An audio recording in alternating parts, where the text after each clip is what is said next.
Parang sasabog ang dibdib ni Happy sa lakas ng kabog ng puso niya. First time nangyari sa kanya to.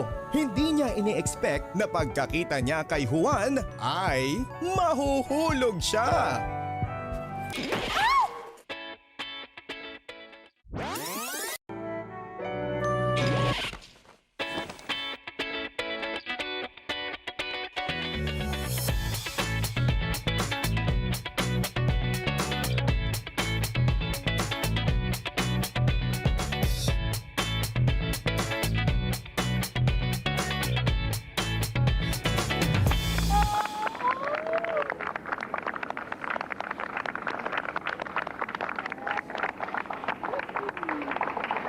Grabe.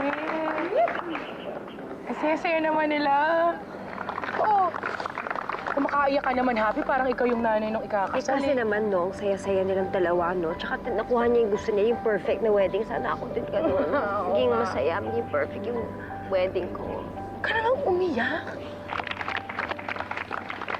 Ikaw na lang ang last man standing ng tropa natin. Kailan ka ba susunod, di ba mga pre? Tama nga yung pare. Malabo yun, bro. Kasi ang pagpapakasal, parang golf yan eh. Isang butas lang yung pagsyusyutan mo. Uy, anong masaya dun? Ha? Masaya ba yun, di ba? Ha? Uy, oo. Iba, ganyan talaga kung Yun ba? Yung maputi? At ngayon naman po, tinatawagan namin ng mga dalagang kaibigan at relatives of the bride para sa bridal bouquet toss. I'm sure familiar na tayo sa tradisyon na ito. Kung sino man sa ating mga single ladies ang makakasalo ng bouquet, ang susunod na maswerteng ikakasal.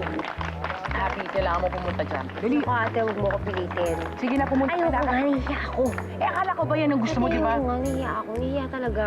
Kanina lang umiyak. Sabi ko gusto mong ikasal, tas ayaw mo. Oh, ito na. Gagawin ko na, pinipilit mo ako eh. Yan. Ikaw, Happy.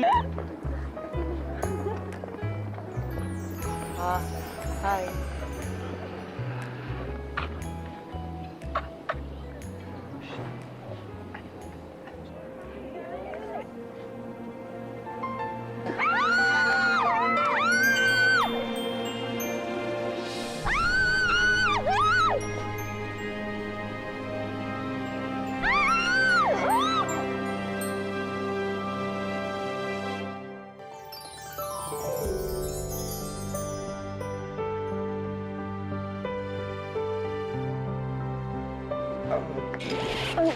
Aray ko, aray ko.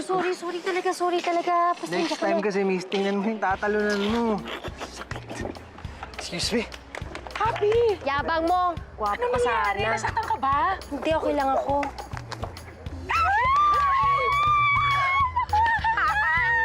Ang ganda! Kakasal ka na.